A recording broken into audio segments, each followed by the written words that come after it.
Olá, cursistas! Seja muito bem-vindo. É um prazer estar aqui com vocês.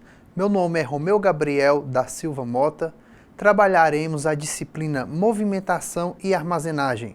Peço que em nossas aulas vocês estejam munidos de papel e caneta para que quando surgir qualquer dúvida, vocês anotem e depois a postem no nosso fórum Tira Dúvidas. E para que tenhamos um bom resultado, será necessária a dedicação de vocês nos estudos e atividades da sala virtual. Mas também é muito importante a leitura do caderno didático. Então vamos lá? Nesta aula, iremos discutir os seguintes temas: administração, função, técnicas e controle de estoques no armazém, e também o levantamento dos custos. O que é gestão de estoques? Refere-se à gestão dos recursos materiais que podem ajudar a organização a gerar receita no futuro. O responsável por esta parte da gestão é o gerente de operações. O conceito da gestão de estoques está diretamente relacionado com a necessidade de interação das áreas correlacionadas à área de estoques, como, por exemplo, o departamento de compras e os fornecedores. Dessa forma, uma gestão bem realizada contribui de forma prática e positiva para todas as envolvidas nessa cadeia. Gestão de estoques não apenas como meio de reduzir custos, mas, se colocada em prática com um conceito integrado à gestão de estoques, se torna uma ferramenta de estratégia fundamental para a sobrevivência do negócio. Esse conceito originou-se na função de compras em empresas que compreenderam a importância de integrar o fluxo de materiais e as suas funções de suporte, tanto por meio do negócio como por meio do fornecimento aos clientes imediatos. A gestão de estoque, executada sem planejamento ou executada com deficiência em suas etapas, por meio do arranjo físico ou disponibilidade de equipamentos, reflete negativamente nos resultados das organizações, principalmente nos prazos de entrega de produtos ou na disputa acirrada com a concorrência. Em contrapartida, a gestão de estoque executada com excelência em todas as suas etapas pode causar um efeito positivo, surpreendente para a organização. Um claro exemplo é o aumento do nível de serviço da organização. Boa SOX 2007 expressa que o ponto máximo a ser atingido pelos serviços logísticos em relação ao nível de serviço é fazer tudo certo e fazendo certo na primeira tentativa. Na gestão de estoque, o nível de serviço está associado a todos os acordos efetuados antes, durante e depois do envio do pedido, e principalmente ao desempenho oferecido para realizar as atividades. Os problemas logísticos requerem soluções sistêmicas, que envolvem decisões de naturezas diversas dentro da empresa. Por exemplo, ao definir um determinado prazo de entrega para os produtos de uma firma, ocorrerão efeitos diretos e indiretos na operação da frota, nos níveis de estoque, nos custos e até mesmo nos investimentos. Maior número de veículos, maior quantidade de equipamentos para movimentação de mercadoria no armazém. Aumentar o nível de serviço é firmar-se na constante busca de tornar real a relação entre serviços e qualidade, pois sabemos que a soma desses componentes geram a capacidade de fornecer satisfação. Assim, a gestão dos estoques aponta como um conceito integrador, sendo um diferencial nos resultados financeiros e conceituais das organizações. Vejamos aqui as 4 principais etapas e fundamentais para uma boa gestão de estoques: planejamento do estoque, gestão da demanda, controle dos estoques e a avaliação de desempenho. Estaremos mais adiante trabalhando novamente cada um desses itens. Tipos de estoques. seja para se ter uma reserva de produtos, pela incerteza do volume de mercadorias que será demandado pelo consumidor, ou mesmo por demandas sazonais. O controle de estoque é tão rico em detalhes que é considerado um ramo da administração. A gestão eficiente dos itens armazenados, de fato, deve estar completamente alinhada com a administração geral dos negócios. Caso contrário, o desempenho econômico pode ser negativamente afetado, comprometendo o lucro e prejudicando o atendimento ao cliente. O plano de vendas é outra área importante que está intrinsecamente ligado ao estoque. E é interessante que mesmo o planejamento de marketing se baseie no setor, um depósito repleto de produtos em giros, por exemplo, precisa de formulação de ofertas atraentes para acelerar as vendas. Nas buscas das empresas por obter vantagens competitivas em relação aos concorrentes, atender os consumidores no momento e na quantidade desejados é fator decisivo para o sucesso, e isto só é possível com um controle rigoroso do seu estoque. Dentre os princípios básicos para essa administração está a determinação do número de itens, a periodicidade de contagem, o bom armazenamento e a identificação de produtos danificados ou obsoletos. Depois de reforçarmos o papel fundamental exercido pelo estoque nas organizações, cabe uma pergunta: vocês sabem quais são os tipos de estoque? Estoque de antecipação. Esse tipo de estoque é formado quando há oscilações previsíveis de demanda, entrega ou produção de um item, geralmente utilizado quando as variações do fornecimento são relevantes. O estoque de antecipação tem o objetivo de nivelar este tipo de flutuação. Estoque de consignado é aquele que está em posse de terceiros, clientes, distribuidores ou outros, através de acordo, mas cuja propriedade permanece sendo do fabricante. Outro tipo de estoque, o estoque de contingência, é o estoque mantido para cobrir potenciais situações de falha extraordinária no sistema. Estoque inativo, estoque de produtos obsoletos ou que não tiveram saída em determinado período, que pode variar de acordo com a determinação do gestor. Estoque máximo diz respeito à quantidade máxima de produtos armazenados por um determinado período, determinada previamente, até que se faça novo pedido. Estoque médio refere-se à metade do estoque normal somado ao estoque de segurança. Este estoque deve ser verificado com mais frequência no caso de produtos perecíveis.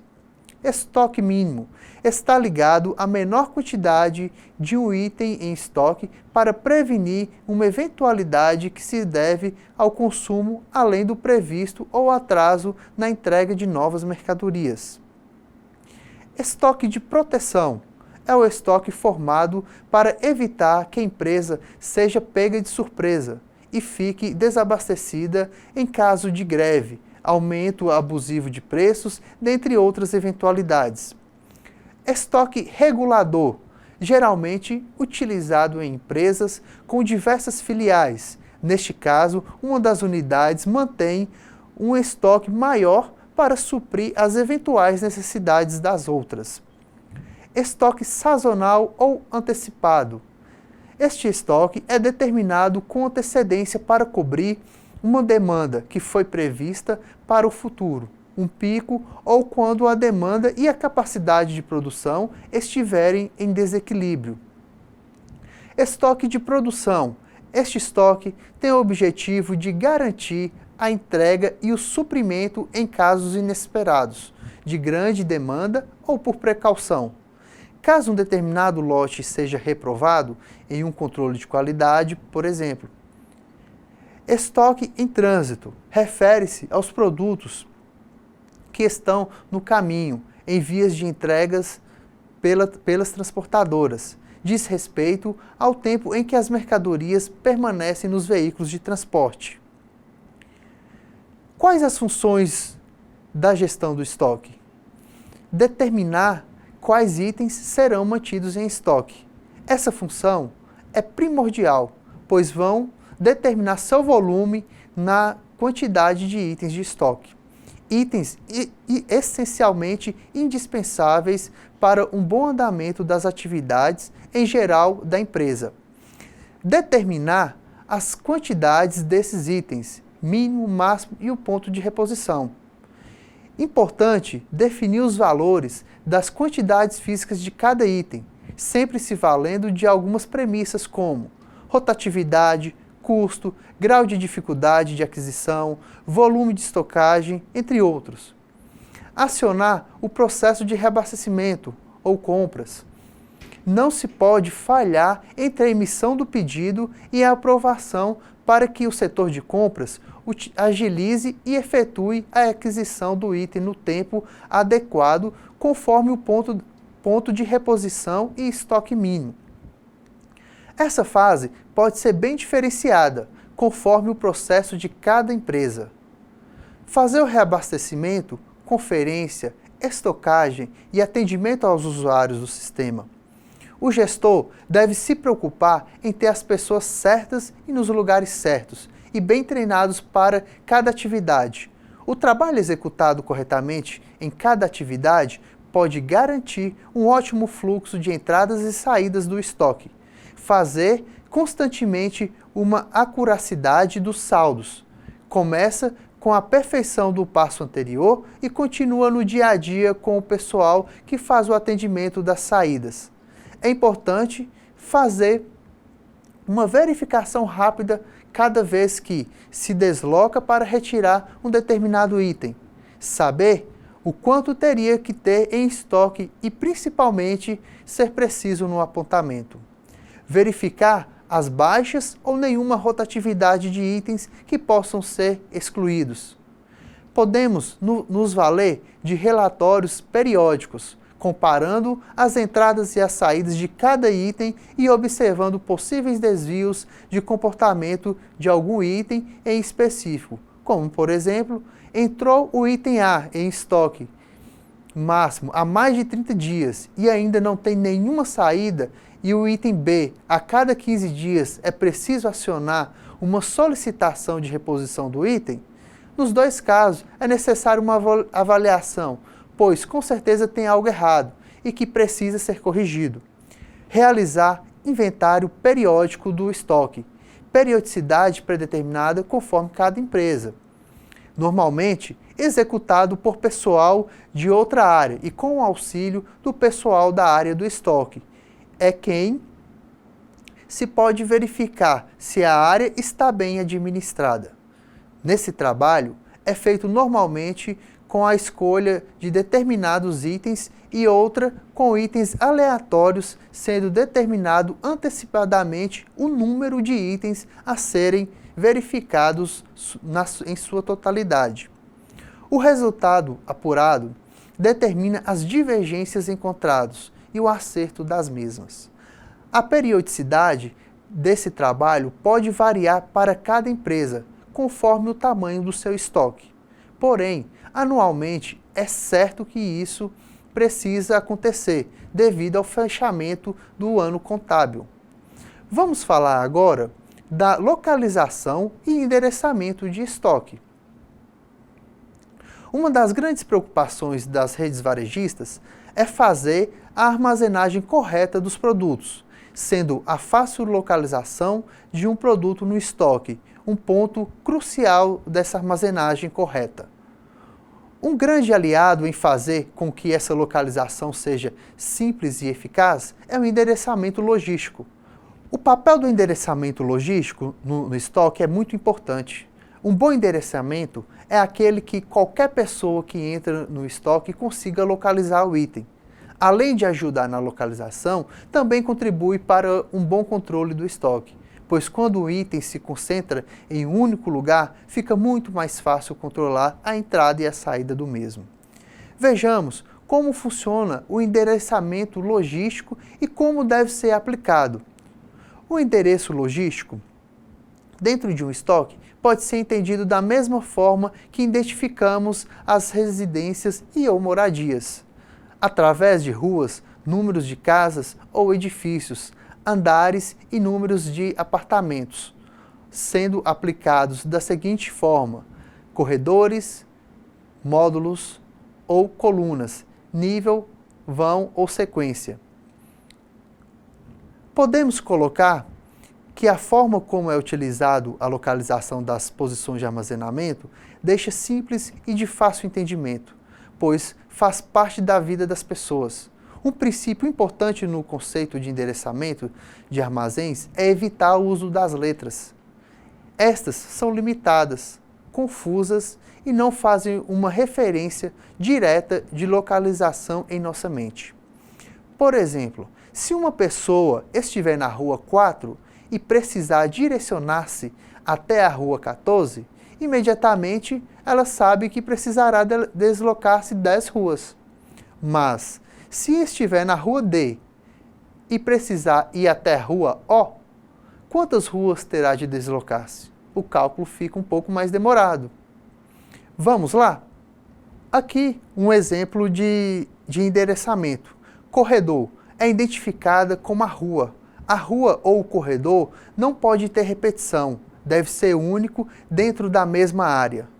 Módulo é identificada como colunas. Os módulos ou colunas também são chamados como a simbologia de prédios ou edifícios, pois de forma como é o endereçamento de uma cidade, cada rua ou corredor tem prédios, módulos dos dois lados. Pode-se usar a mesma ideia como é nas cidades ou bairros, identificando um lado do corredor com um número par e outro com um número ímpar. Nível corresponde aos andares de um prédio. É interessante fazer a inclusão de numeração de um nível mais baixo para o mais alto, como é atualmente em um prédio. Vão podemos também chamar de apartamento, pois o vão fica dentro de cada nível, podendo haver um ou diversos apartamentos. O endereçamento é uma das ferramentas que auxilia na localização de materiais dentro de um armazém. Visa estabelecer locais específicos ou endereços para armazenagem dos materiais, visando facilitar as operações de movimentação, inventários, estabelecendo parâmetros para identificação e facilidade de localização dos itens estocados.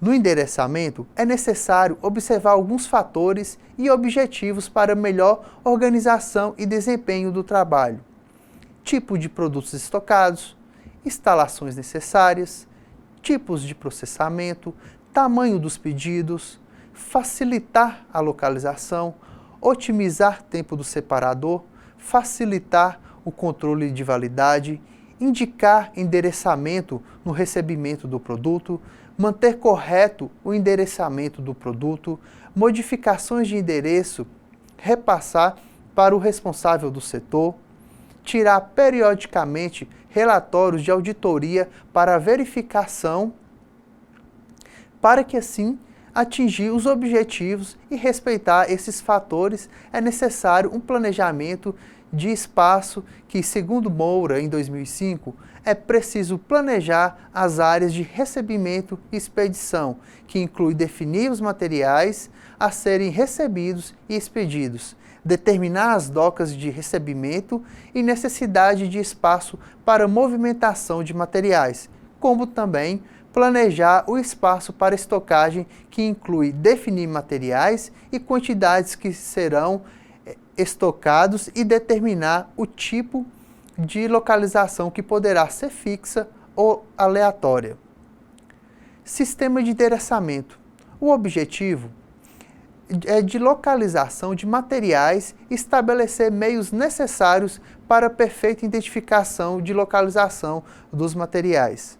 Segundo Dias, em 2006, é utilizada uma simbologia alfanumérica que deve indicar precisamente o posicionamento de cada material armazenado, facilitando as operações de movimentação e estocagem.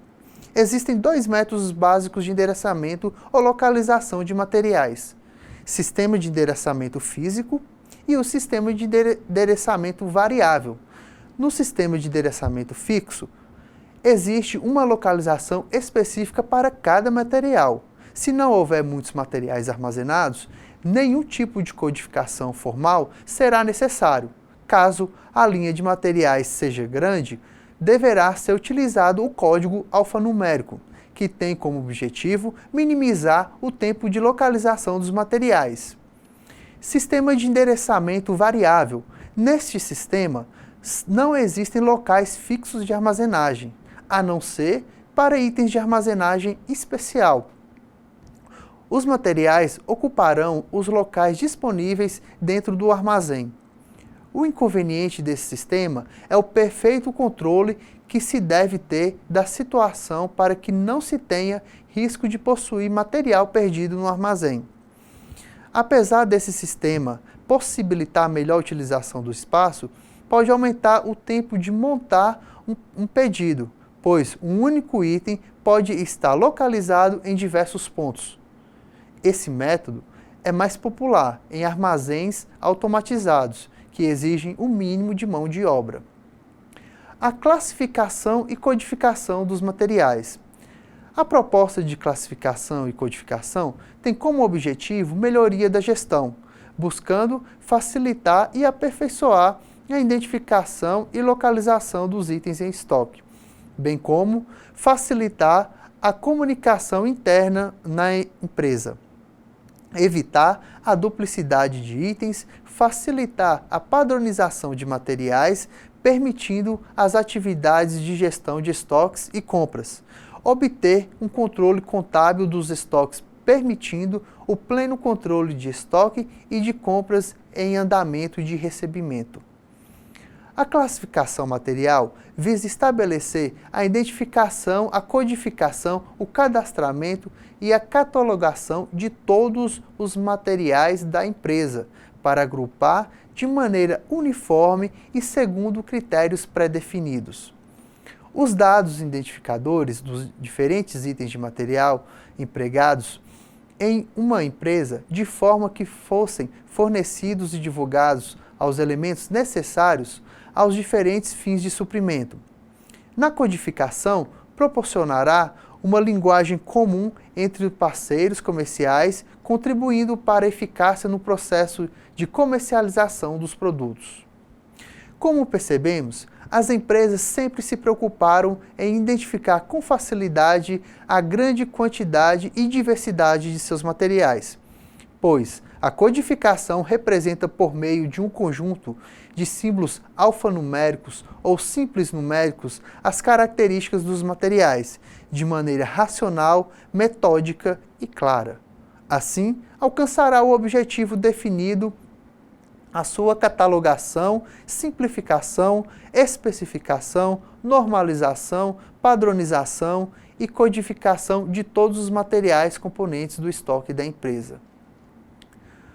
O que vem a ser classificação e codificação de materiais? A classificação de materiais é um processo que reúne e agrupa materiais por características semelhantes. O processo deve ser abrangente, flexível e prático. A abrangência consiste em estabelecer uma variedade de características e não reunir apenas os materiais para serem classificados. A flexibilidade deve permitir a interface entre os diversos tipos de classificação, e a praticidade requer uma classificação direta, objetiva e simples, visando estabelecer a identificação, a codificação, o cadastramento e a catalogação de todos os materiais da empresa, atuando, portanto, como uma função meio destinada ao apoio das demais atividades de suprimento. Identificação de material. Esta é o primeiro e o mais importante passo para a classificação do material, e consiste na análise e no registro dos principais dados individualizadores que caracterizam e particularizam o item em relação ao universo de outros itens existentes na empresa. Busca estabelecer a identidade do material através da especificação das principais características do item. Elementos básicos necessários para essa especificação. Primeiro, as medidas. Segundo, voltagem, amperagem, etc.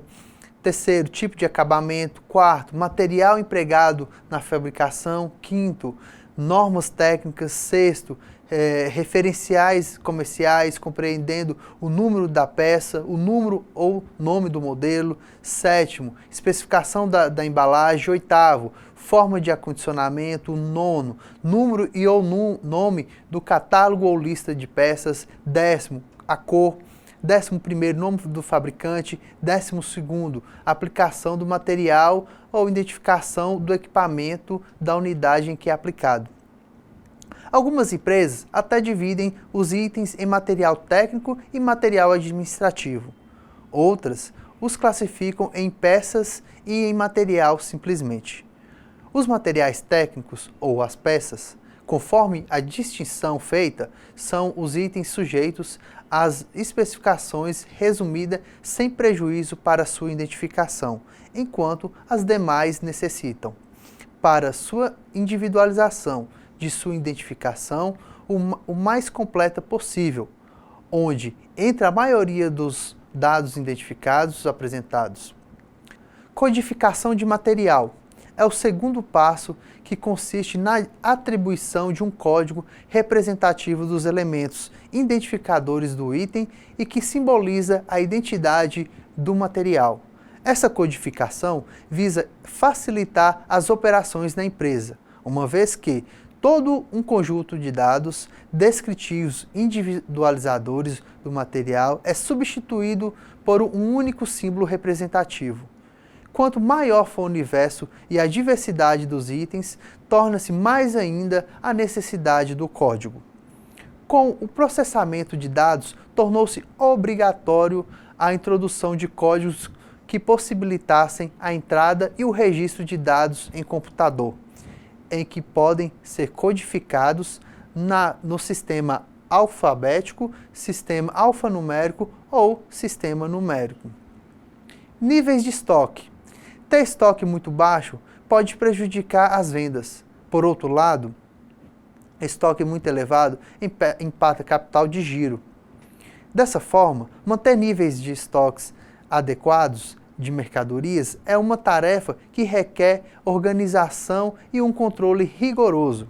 Existem alguns métodos e modelos matemáticos que podem auxiliar esses controles. Segundo o Pouso, em 2004, o custo de estocar materiais tende a ser subestimado pela maioria dos gestores, que olham normalmente somente o custo do material, esquecem de avaliar o custo do espaço necessário dos equipamentos, dos insumos e do pessoal.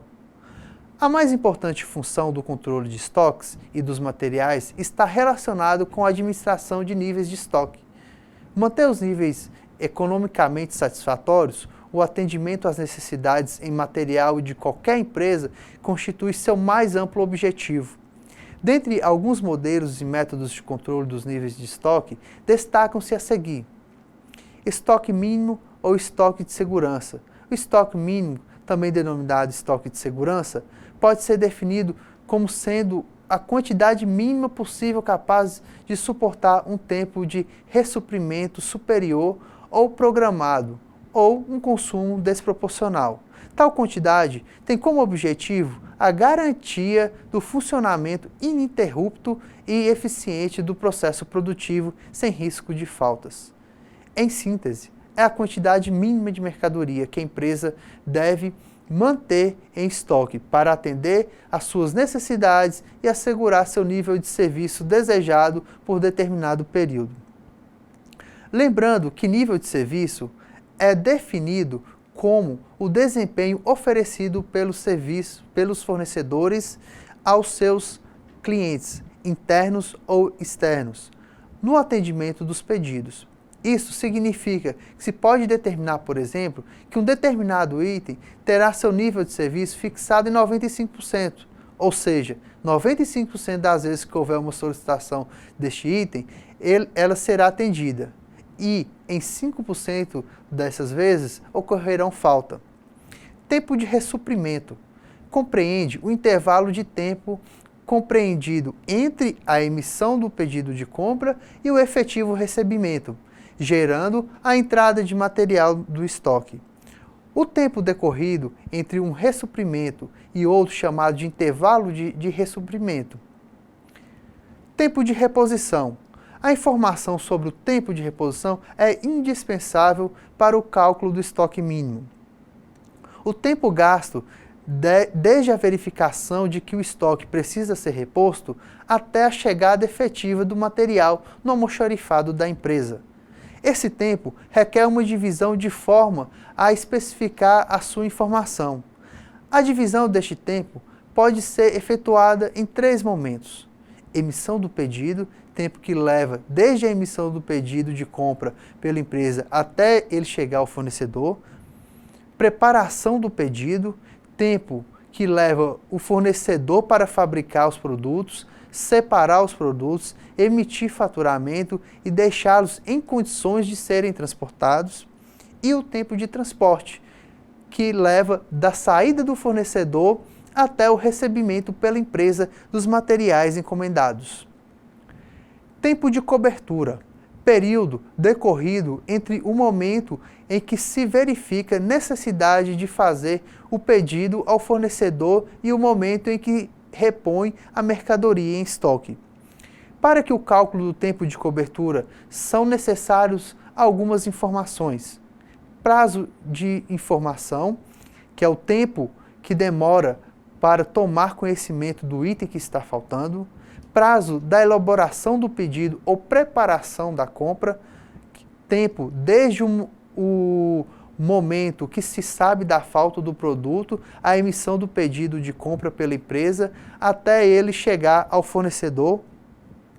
Prazo de entrega das mercadorias, tem o tempo que as mercadorias levam para chegar até a empresa, compreende o tempo desde o fechamento do pedido de compra, mais a preparação do pedido pelo fornecedor e o tempo de transporte. Prazo de recebimento, tempo gasto entre receber o produto, conferir a nota fiscal, etiquetá-los e estocá-los. Margem de segurança, margem de dias para compensar os atrasos do fornecedor que possam ocorrer, de modo a simplificar o estudo, visto que alguns autores utilizam o tempo de reposição e outros tempo de ressuprimento. Será adotado o tempo de cobertura como indicador, que além de incorporar ambos, é de fácil entendimento e por detalhar os tempos que compõem a informação final. Rotação de estoque. A rotação, rotatividade ou giro de estoque indica quantas vezes o estoque foi renovado no ano e a relação entre o valor consumido no período e o estoque médio do produto neste período. Este dado obtido é muito importante na tomada de decisões com relação ao investimento nos estoques e estratégias de venda. Estoque máximo, quantidade máxima de estoque permitida para o material. Pode ser determinado pela soma do estoque mínimo mais o lote de compra. Esse lote pode ser econômico ou não. Isso quer dizer que o uso de fórmulas prontas para o lote de compra é facultativo.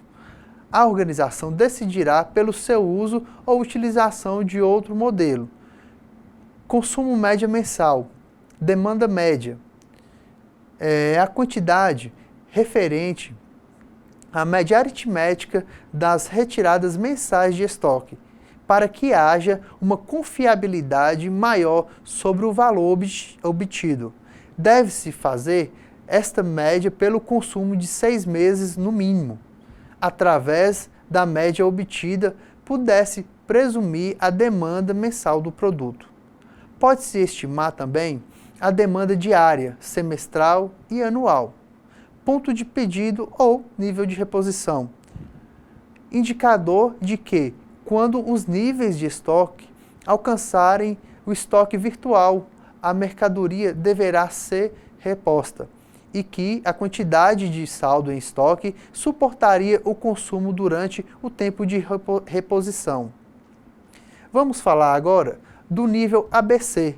É comum nas empresas um estoque com a diversidade e quantidade muito grandes de produtos. Porém, nem todos esses produtos possuem uma grande rotatividade, valor alto, tamanho único, etc. Contudo, são indispensáveis para o atendimento dos clientes. Diante deste fato, deve-se medir que importância esses itens possuem dentro do estoque. O sistema de classificação ABC de estoques permite determinar a importância desses itens no estoque e relativamente os diferentes níveis de controle desses itens. Após ordenados pela importância relativa, as classes da curva ABC podem ser definidas assim. Classe A, grupo de itens mais importantes que devem ser tratados com atenção bem especial.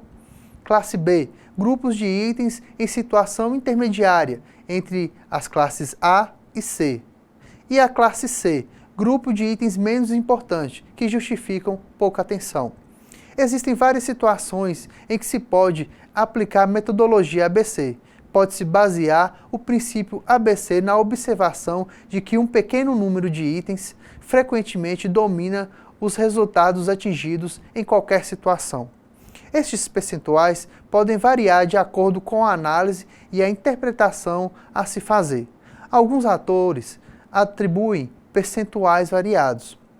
A classificação ABC é uma ferramenta que auxilia na análise dos estoques, podendo auxiliar de diversas formas, pois cada produto tem a sua importância dentro do estoque e sua importância deve ser medida, podendo-se usar como base o valor financeiro ou a quantidade movimentada. Os custos de armazenagem. Uma das principais características da logística moderna é sua crescente complexidade operacional. Aumento da variedade de produtos, entregas mais frequentes, menores tempos de atendimento, menor tolerância a erros de separação de pedidos e pressões para redução dos níveis de estoques. São alguns dos principais drivers da complexidade. Uma das consequências deste fenômeno é que alguns componentes do custo logístico, até então pouco significativos, como por exemplo o de armazenagem, passam a ter uma participação importante. E tudo isso tem empurrado as empresas na direção de um contínuo processo de modernização, tanto tecnológico quanto gerencial. Na busca de alternativas de modernização gerencial, uma importante pergunta que deve ser feita é: como estão sendo alocados esses custos que no passado eram pouco relevantes e que vêm se tornando cada dia mais importantes? A incapacidade de responder a esta pergunta pode gerar nas empresas um sério problema de credibilidade das informações contábeis, com reflexos negativos sobre a qualidade do processo decisório. Um bom exemplo deste problema surge quando a decisão de continuidade ou não de uma determinada linha de produtos com base na sua rentabilidade. Uma alocação equivocada dos custos de armazenagem tende a gerar um subsídio cruzado, que distorce a rentabilidade e pode resultar numa decisão equivocada sobre aquela linha de produtos. A necessidade de uma alocação mais precisa e confiável tem como contrapartida uma maior sofisticação e complexidade contábil. Isso significa a necessidade de ser criterioso no momento de decidir sobre o nível de detalhamento ou sofisticação do sistema de custeio. Simplificações podem e devem ser feitas, a fim de que o sistema de custeio não se torne demasiadamente caro e trabalhoso. Uma maior atenção deve ser dada na escolha dos critérios de alocação e nas suas revisões periódicas, que podem trazer benefícios significativos com pouco ônus para a empresa.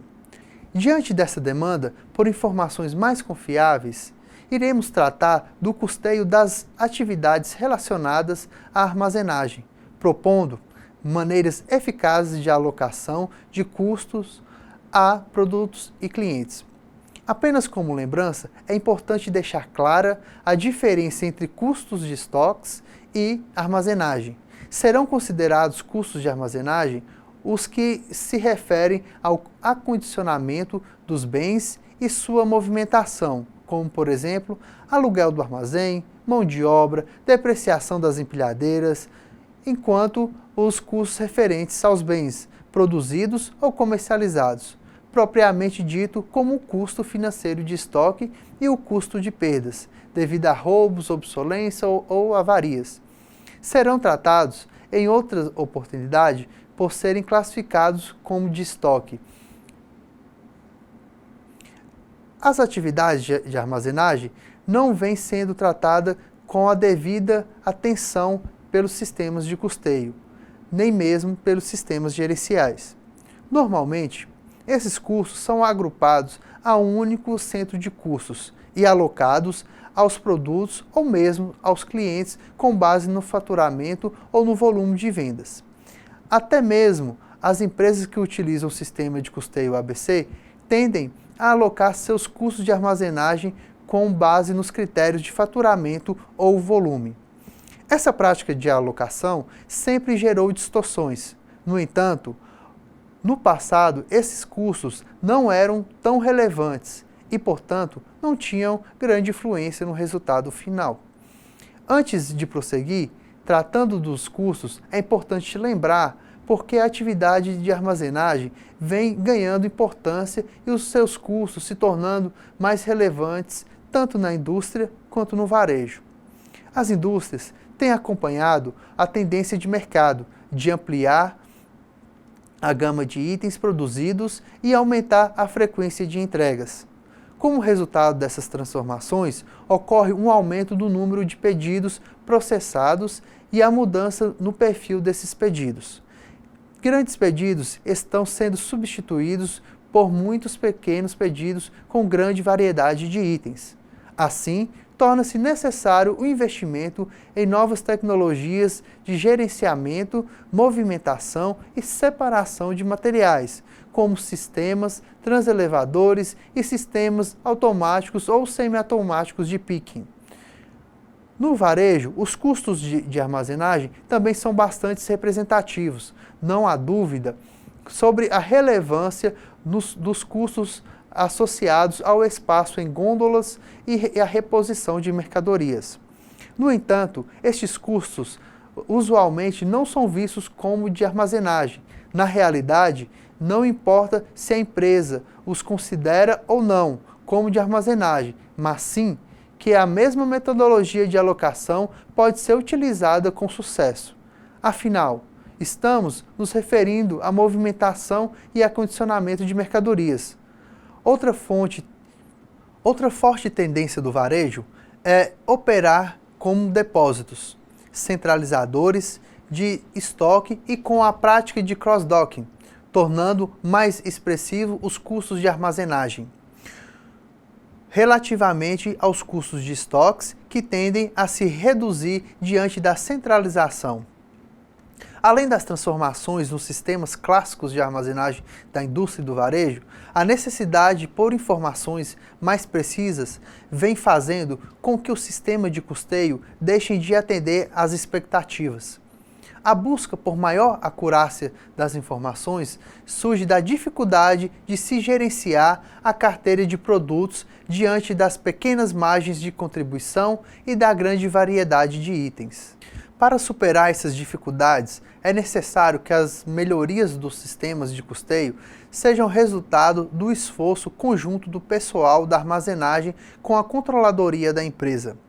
É fundamental conciliar o conceito da operação com uma sólida base conceitual sobre os custos.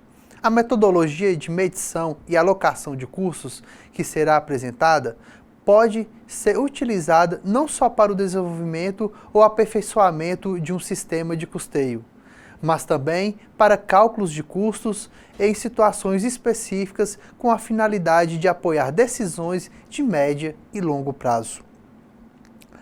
A grande maioria dos custos de armazenagem, aluguel, mão de obra, depreciação de instalações e equipamentos de movimentação são fixos e indiretos.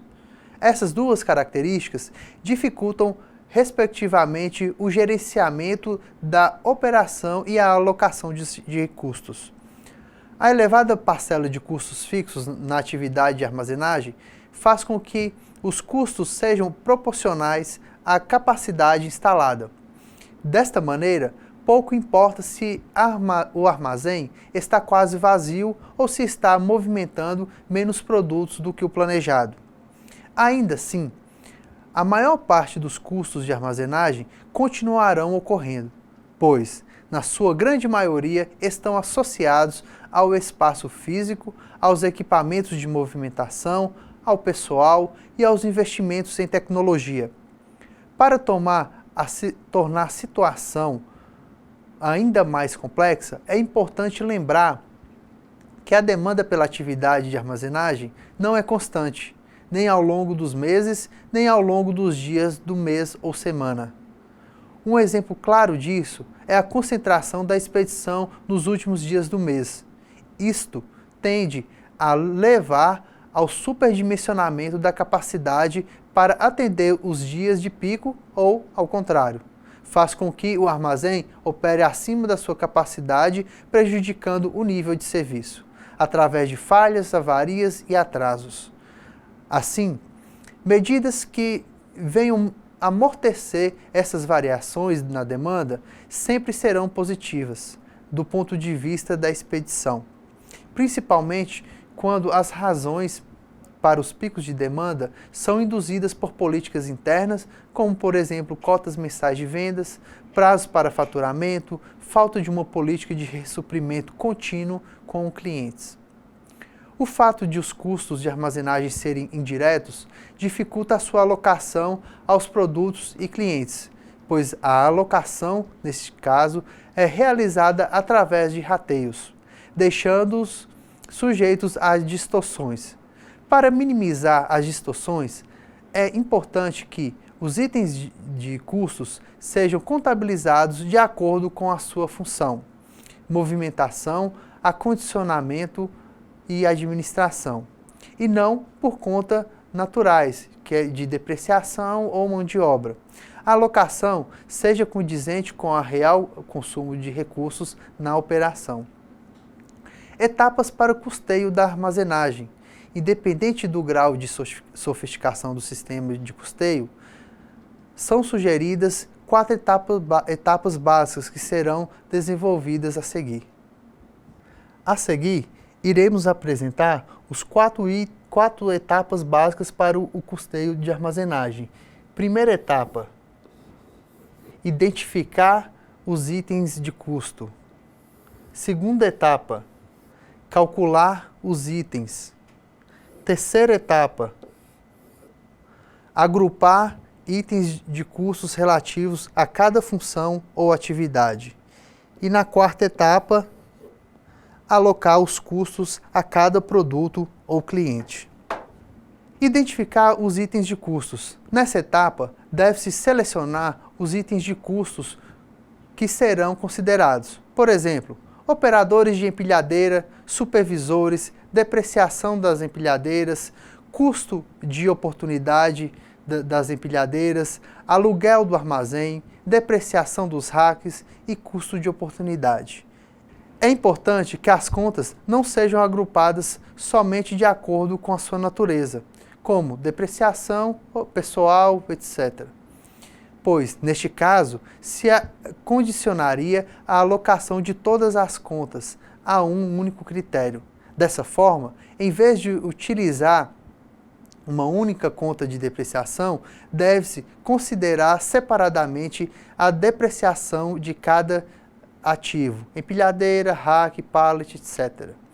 Segunda etapa, o cálculo dos itens de custos. Alguns itens como salários, benefícios, manutenção, aluguel e outros são obtidos com facilidade através da contabilidade. Outros itens, como a depreciação e o custo de oportunidade, precisam ser calculados de fato, conforme é exposto abaixo. Depreciação, segundo a visão gerencial, o tempo utilizado para depreciação não deve ser o tempo contábil legal, mas sim o de operação do ativo. Quanto o tempo a empresa utiliza um determinado ativo antes de substituí-lo. Assim, para calcular o valor mensal de depreciação, deve-se dividir a diferença entre o valor de aquisição e o residual pelo tempo que a companhia irá utilizar o ativo. Custo de oportunidade não existe na ótica contábil, pois não existe uma despesa associada a esse custo, mas sim uma perda de receita, ocasionada pela imobilização de um capital. Uma empresa que tenha um armazém próprio não tem uma conta de aluguel. No entanto, deve ter um item de custo associado ao custo de oportunidade do imóvel, que representa o quanto a empresa ganharia se o vendesse e investisse o capital em outros projetos ou caso resolvesse alugá-lo. Para o cálculo do valor do custo de oportunidade, deve-se multiplicar o valor do ativo pela taxa de oportunidade da empresa, que normalmente varia entre 10% a 20% ao ano. Vale chamar a atenção que para um ativo como a empilhadeira, deve-se considerar tanto o custo de depreciação como de oportunidade. Terceira etapa, agrupar os itens de custos relativos a cada função.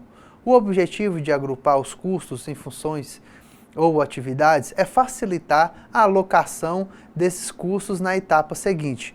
Por exemplo, a função de movimentação irá reunir itens de custos de diferentes contas naturais, pessoal, manutenção, depreciação, mas que estão todos direcionados ao mesmo objetivo, movimentar materiais e assim podendo ser alocados por um único critério de rateio, como o número de pallets expedidos. Quando a operação for relativamente simples, o sistema de custeio pode ser desenvolvido considerando as funções básicas da atividade de armazenagem. Já no caso de uma operação mais complexa, que movimenta produtos com características de acondicionamento ou movimentação muito distintas, pode ser necessário subdividir as funções em atividades. A seguir, serão abordadas as funções básicas que devem ser consideradas. A movimentação de materiais inclui a recepção e a expedição de mercadorias. Assim, devem ser agrupadas nessa função todos os itens de estoques referentes a essas atividades, como, por exemplo, os custos associados a empilhadeiras, transelevadores, operadores de empilhadeiras, supervisores de movimentação, etc. 2. O acondicionamento de produtos se refere à estocagem do produto. Deve-se ter em mente que esta função não engloba a movimentação. Esta função se refere apenas ao fato de o produto estar parado em estoque. Nesse caso, o produto estaria consumindo um espaço não só de um armazém, como também de um pallet, de um container ou de um rack. Assim, teriam que ser agrupados os custos referentes ao espaço, como aluguel ou custo de oportunidade do armazém, e os itens referentes a ativos que estão sendo utilizados no acondicionamento do produto, como pallets e racks. No caso de produtos que necessitam de acondicionamento especial, como os que devem ser mantidos em ambiente refrigerado, também devem ser considerados os custos com equipamento de refrigeração e consumo de energia elétrica. Pelo fato da função de acondicionamento estar ligado diretamente ao espaço físico, o grupo de custos dessa função é comumente chamado de custo da ocupação de espaço. A função de administrar o fluxo de bens, na realidade, irá agregar os custos que não dizem respeito às funções anteriores por terem um caráter mais administrativo, como, por exemplo, os custos referentes ao gerente, à secretária, ao telefone, ao material de escritório, etc. Segundo, alocar custos a cada produto ou cliente. Uma vez agrupados, segundo as funções e atividades, é necessário alocar seus custos aos produtos. Os custos dos clientes podem ser obtidos a partir do mix de consumo de cada cliente, estando sempre atento, é claro, para alguma condição especial que o cliente possa exigir. A seguir, são discutidos alguns critérios de alocação para cada uma das 3 funções básicas da armazenagem. Primeiro, movimentar o material. Os custos dessa função, mesmo que indiretamente, se referem ao volume de carga expedida. É importante perceber qual é de fato o gerador do consumo de recursos. No exemplo de um armazém em que toda a mercadoria é paletizada, o número de pallets expedidos de cada produto seria um bom critério de rateio para esses custos de movimentação.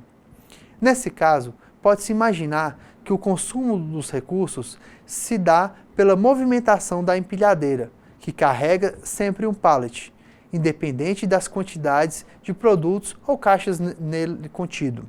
Assim, é possível obter o custo de cada movimentação, dividindo-se o custo total associado à movimentação pela soma dos pallets recebidos e expedidos. É importante que sejam considerados todos os pallets recebidos e expedidos, mesmo os não completos, pois, como já comentado, o trabalho de movimentação é praticamente o mesmo, estando o pallet completo ou não. De posse do custo de cada movimentação, basta verificar quanto de cada produto foi movimentado, no caso, quantos pallets foram recebidos e expedidos, e multiplicar esse valor pelo custo unitário da movimentação de pallets.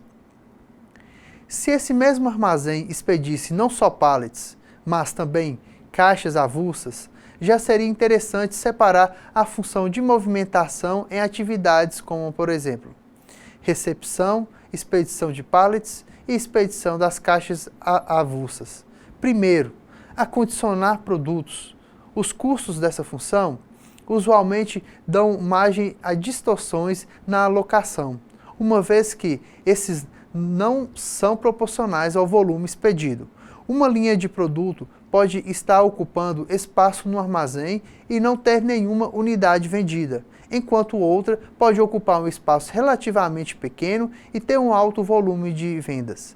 Nos casos em que os produtos não estão dispostos em pallets ou não são utilizados racks, o processo é bastante similar. No entanto, esses casos devem-se considerar o limite de armazenagem de cada item por metro quadrado, que é função da dimensão e do empilhamento máximo de cada produto. Um custo associado à ocupação do espaço, a alocação a cada produto é realizada em função de 2 fatores, do giro e do espaço ocupado por cada produto. Quanto menor o espaço ocupado pelo produto, menor será o seu custo unitário de ocupação. Quanto maior o giro do produto, menor será o seu espaço unitário de ocupação do espaço. Administrar o fluxo de bens. Os custos relativos à administração do armazém usualmente não estão relacionados ao volume de carga expedido, tampouco à quantidade dos produtos em estoque, mas sim ao número de processamentos realizados. Dessa forma, esse custo pode ser alocado de acordo com o número de ordens ou notas de recebimento ou expedição. É importante notar que a alocação dos custos dessa função específica irá variar bastante em função da empresa, sendo a participação do executivo da área primordial na definição do critério dessa alocação. E as tendências? Se hoje em dia a atividade de armazenagem já tem uma importância muito maior que há alguns anos atrás, a tendência é que para os próximos anos essas atividades se tornem ainda mais expressiva. O e-commerce, o comércio eletrônico, que é uma tendência mundial, já está começando a se desenvolver aqui no Brasil. Diante dessa realidade, os pedidos de entrega se tornarão ainda mais pulverizados, exigindo uma maior competência do processo da armazenagem, principalmente no que se refere à separação de materiais. Por outro lado, apertadas margens de contribuição continuarão sendo uma realidade, tornando a acurácia das informações de custos cada dia mais importante.